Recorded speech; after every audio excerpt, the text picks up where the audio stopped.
Is this சினா? இங்க வா தான்வி, நல்லா எடுக்க போறேன். ஆன்சர் பண்ணு மம்மிக்கு. What is this? என்ன இதெல்லாம்? டைம் எவ்வளோ இருக்குது?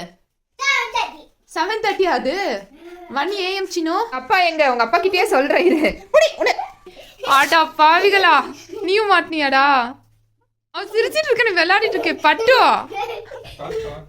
அப்பா வச்சு ஏன் லாக் பண்ணிட்டு இருக்கிற? ஏதாச்சும் ரியாக்ட் பண்ணா எப்படிடா எடுக்கிறது இதெல்லாம்? 1 மணிக்கு உட்காந்து நீங்க என்னெல்லாம் பண்ணிட்டு இருக்கீங்கன்னு தெரியுமா? அதுலயே வச்சு தூங்க போறியா? பேசாம பெட்ஷீட் எடுத்து கொடுத்துருங்க. ஐயோ ராமா, முடியல என்னால. நீங்க ஏதோ பண்ணிக்கோங்க, நான் போய் தூங்குறேன். இதுங்கெல்லாம் எப்படிங்க வச்சு மேய்க்கிறது நீங்களே சொல்லுங்க. இந்த குட்டி என்ன பண்ண? இந்த குட்டி ஐயோ கடிக்க